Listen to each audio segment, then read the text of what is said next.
Bom dia. Bom dia. Então, Emmanuel Macron brasileiro é realmente um Emmanuel Macron brasileiro, conforme você suspeitava. Eu, eu lembro o personagem do Chico Anísio, né? O vampiro brasileiro, né? É, mas o Luciano Huck disse que seria uma insanidade se lançar candidato, e a gente sabe que ele era candidatíssimo até a semana passada, né, Diogo?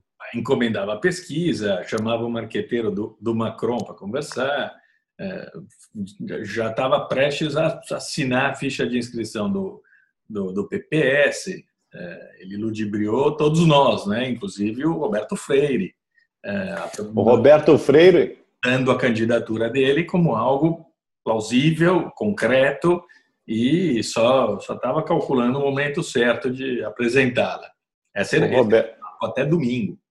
pois é, o dado divertido é que o Roberto Freire gravou, né, a propaganda partidária do PPS, e no dia que o Huck disse que não seria candidato, ou seja, ontem, lá estava o Roberto Freire à noite, dizendo, gravado como uma sibila: precisamos de uma candidatura que una as forças democráticas, sabe?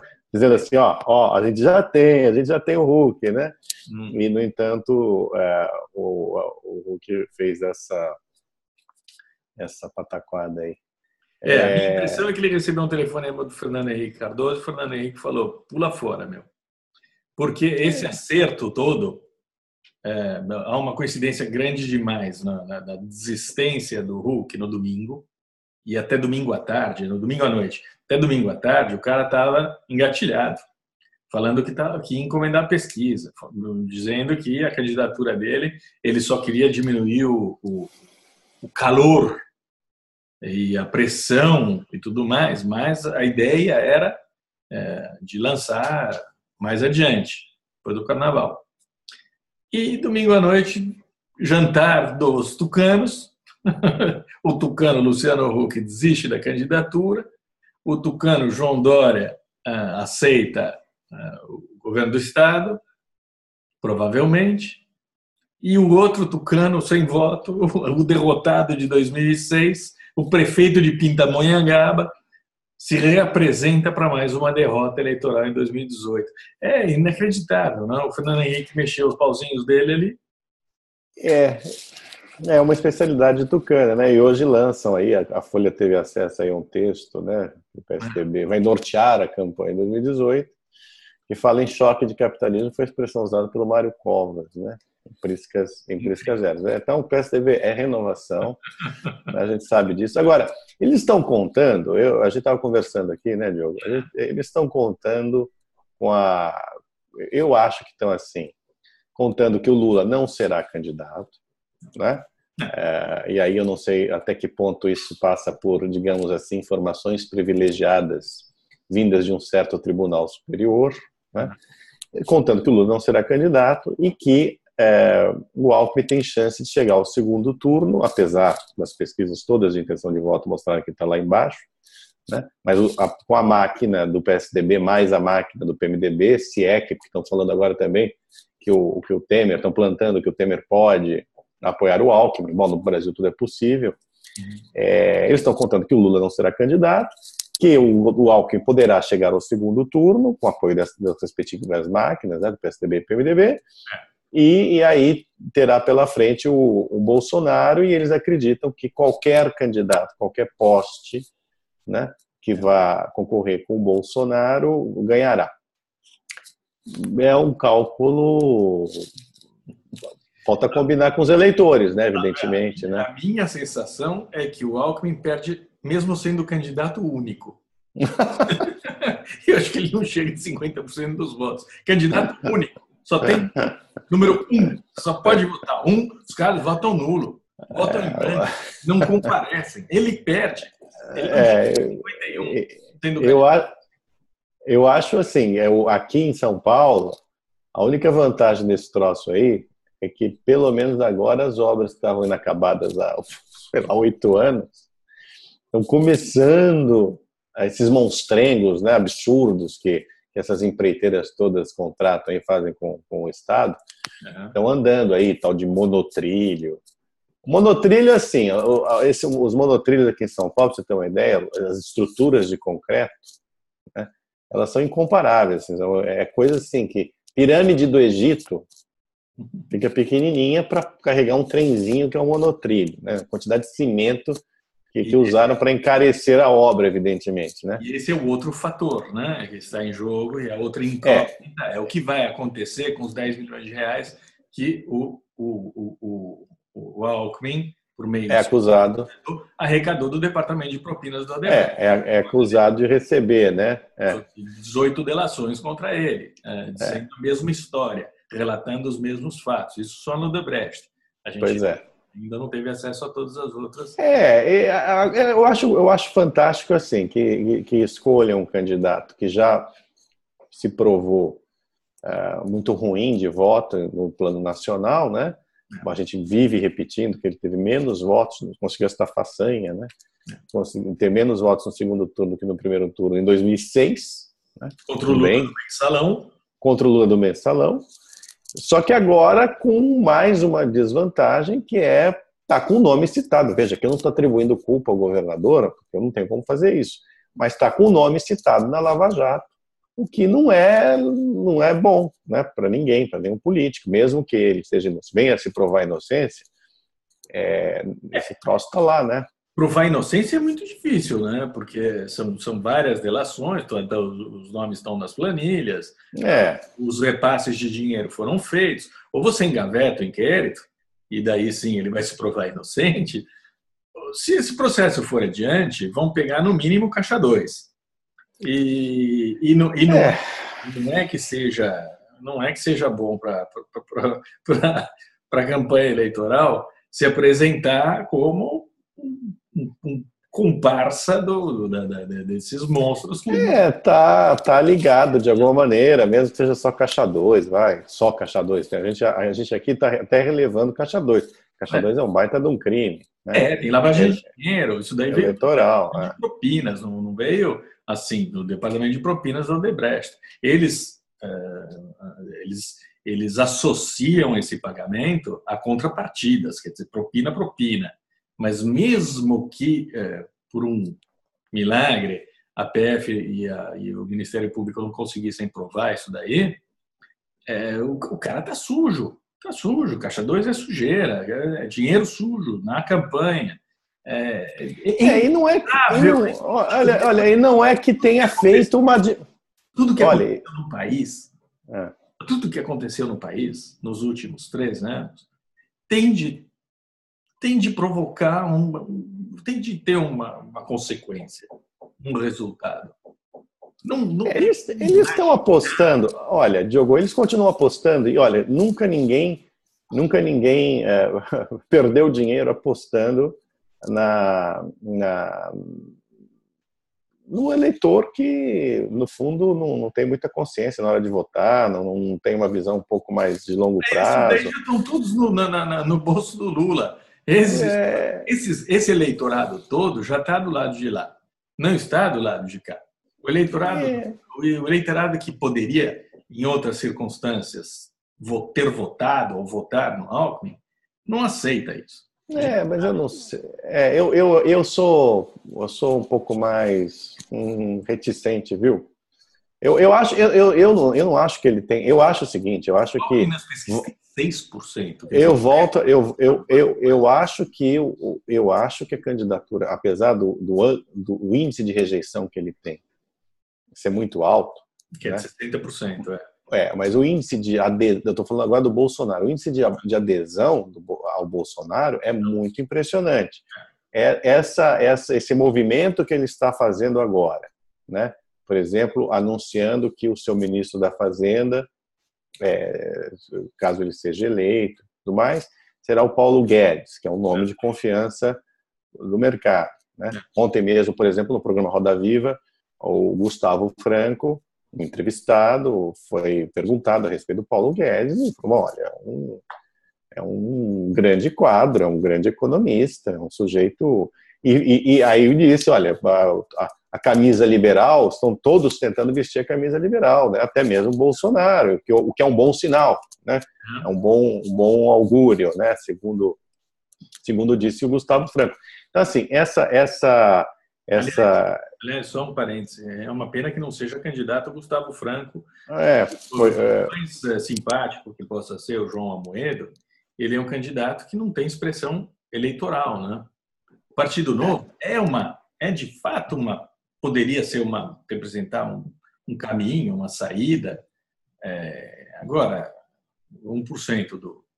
O Gustavo Franco estava falando ontem, ele tem uma certa razão. Ele disse, olha, o Novo e outros partidos aí que surgiram na mesma linha, com o mesmo pensamento, movimentos e tudo mais, vão fazer o quê? Não vão fazer uma bancada, não vão ser, óbvio que não vão ser a maioria, fazer uma bancada aí de 30, 40, 50, no máximo 100, né? Se chegar a isso.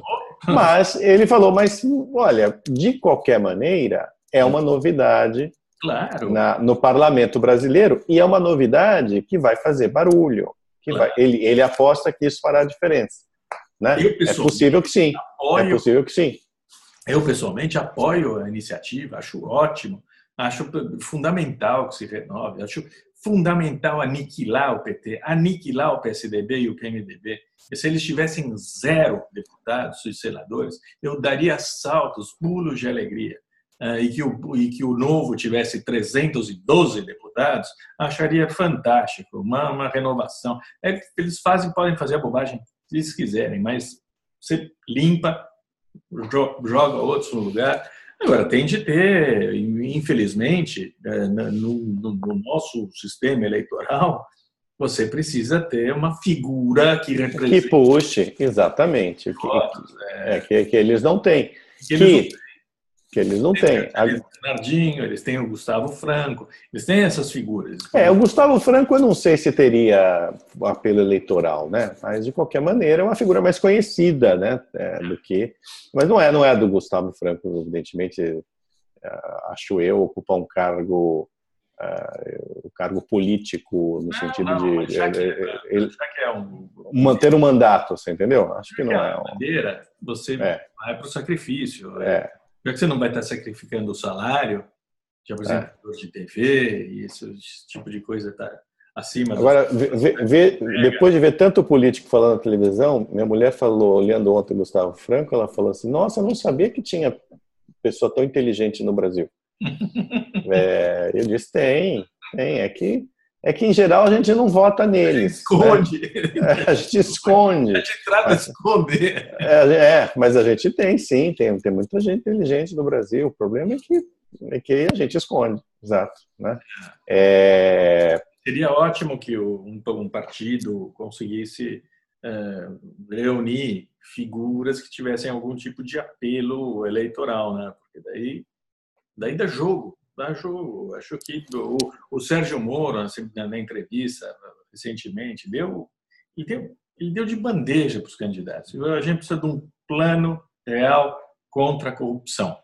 Exato. Se ninguém apresentar um plano real contra a corrupção, o principal fator eleitoral do Brasil e a principal... Diogo, mas você sabe que... representada. O problema é que a imensa maioria dos brasileiros, a gente já disse isso aqui, não tá e não tá. Só liga para a corrupção quando o país entra em crise econômica. Eles não fazem a conexão entre crise econômica e corrupção. Mas como se as coisas estivessem dissociadas. Então, assim, toda aposta do PMDB, do Temer, é que haverá uma recuperação econômica, que já começa a se esboçar, suficiente para que o velho sistema se mantenha e as pessoas deixem para lá a corrupção. Existe um cansaço também dos brasileiros em relação à Lava Jato. Não é? Até porque o comandante Máximo não foi preso. Né? Então, assim, este cansaço de uma parcela da população, mas essa tendência brasileira a não fazer conexão entre corrupção e crise econômica, e corrupção e falta de perspectiva econômica de um crescimento mais robusto, porque É óbvio que para que haja uma economia forte, que o país se desenvolva, é preciso que a corrupção esteja em níveis toleráveis e não em níveis intoleráveis, como a gente vive, né? Essa conexão eles não fazem, né? Então, é difícil. Uma parcela da população... mas não é uma parcela... não, sem dúvida que tem. E está horrorizada com o que foi descoberto. Sem dúvida, mas assim, assim, você ouve aqui e ali, né, que gente, por exemplo, que acha que vai votar no Lula porque no Lula os preços não eram tão altos e não liga, né, o fato de toda essa crise ter acontecido em função do quê? Do Lula e do seu poste. Sem dúvida, eu não estou... É terrível. Os 35% do Lula eu não considero. Não, mas eu não estou falando nem de esquerda, viu, Diogo? Eu estou falando assim de gente que não tem ideologia. Não, esses 35% eu nem na minha. Mas não é só o eleitorado lulista, é o esse eleitorado flutuante, mal informado, que ainda é muito grande no Brasil. Mas os 54% querem ver o Lula na cadeia. Pois é. Eles querem uma resposta. E não dá para... Pois é, mas se você não dá a resposta, que é colocar o comandante Máximo, punir o comandante Máximo, a cabeça das pessoas fica, bom, então tá bom, então ele é igual aos outros, e se ele é igual aos outros, eu vou votar. As pessoas, infelizmente, não as pessoas, mas assim, tem uma grande parcela do eleitorado que pensa dessa maneira, e que não é necessariamente um voto ideológico. Eu não estou dizendo aqui que o Lula vai ganhar, não vai ganhar. Eu estou dizendo apenas que existe esse risco está cada vez maior, né? O fato de pegar o Michel Temer no Jaburu discutindo com o Wesley Batista entrega de mala de dinheiro, é óbvio que isso daí... Não, e olha, o Aécio... Iguala o Aécio, ele é igual, na verdade. O Aécio fazendo aquela coisa com o Joesley. É igual ao Lula, o Temer é igual ao Lula, não há dúvida disso. Isso afeta a percepção das pessoas porque é disseminado. Mesmo assim, existe uma parcela da população que neste momento apoia o Bolsonaro, então é uma parcela muito grande da população que não aceita de jeito nenhum a eleição de mais um criminoso para governar o país. E eu tenho certeza que há um apelo eleitoral nisso daí, e há mais do que o apelo eleitoral, porque aqui a gente não é marqueteiro, a gente não está fazendo esse tipo de cálculo, a necessidade fisiológica do país de se livrar dessa doença, né? Dessa gente. Sem dúvida. Sem dúvida. Agora, assim, vamos ver. Eu acho que os dois cenários que existem, um com Lula e outro sem Lula.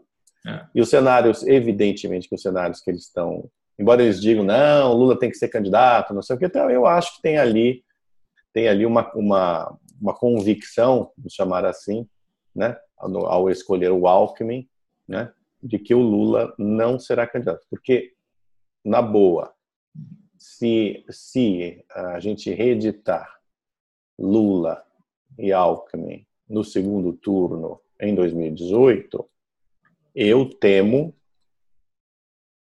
que o resultado de 2016 se repetirá. Eu temo. Eu não tenho dúvida. Bom, você sabe, eu acabei de dizer, para mim o Alckmin perde contra ele mesmo. O Geraldo contra o Alckmin perde. Mas eu concordo plenamente que o Lula vai ser cassado. Ele vai ser cassado não porque há um grande complô contra ele, e sim porque ele foi pego, ele foi flagrado usufruindo das benesses, das regalias da corrupção mais desenfreada. Ele está fora. A gente vê pelas decisões do TRF4, eles são de acordo com a lei. A lei foi julgada pelo Sérgio Moro, e aquela sentença que nós conhecemos de cor, você e eu, a sentença do triplex, não deixa margem para nenhum tipo de saída. E você pode imaginar que ia ser... E depois, óbvio que vai haver pedido de liminar, vai para o STF, o cacete A4, não vai dar em nada, porque se O grau de confusão que o país poderá mergulhar, no caso de o Lula poder ser candidato e o pesadelo ainda pior, ser eleito, porque assim, os processos continuarão, né? Ou sentenças terão sido dadas, vai ser uma confusão, né? Vai ser uma confusão. Condenado de segundo grau. Lei da ficha limpa que vai excluí-lo da competição. Então, ele está fora. Agora, tinha que tirar os outros também. O Alckmin, enquanto essa história não for investigada até o fim, não tem o direito de se candidatar. Há uma acusação formal contra ele. Há um pedido de investigação formal contra ele. Há um inquérito em curso contra ele, pelo recebimento de 10,7 milhões de reais. Não pode ser candidato a um cara com uma pendência dessa. Não poderia, né? Mas pelo jeito vai ser, né? Pelo jeito vai ser. O que mais a gente pode falar, Diogo? Não pode falar mais nada. Não pode falar mais nada. A gente, assim, o PSDB poderia ter escolhido um candidato, primeiro, né, ter afastado a Aécio para evitar contaminação, não afastou. Aí escolhe um candidato ruim de voto e ainda por cima também citado no Lava Jato, com inquérito ali correndo. Não dá para entender. O governo Temer depois do grampo do Joesley Batista. Pois não fez nada disso, não fez nenhum movimento nesse sentido. Podia ter votado a favor da primeira denúncia. Da segunda denúncia. Em vez disso, o partido se dividiu. O PSDB é um lixo, o PSDB. Não. Foda o PSDB, que vai 0% eu quero. Ai. Bom, enfim, enquanto isso, o outro lá, Bolsonaro, está fazendo todos os movimentos certos, todos os movimentos certos, né? E vamos ver no que vai dar isso aí. É simples assim. Bom, prepare-se. Apertem os cintos, senhores. É isso aí. Abração. Abração. Tchau. Tchau.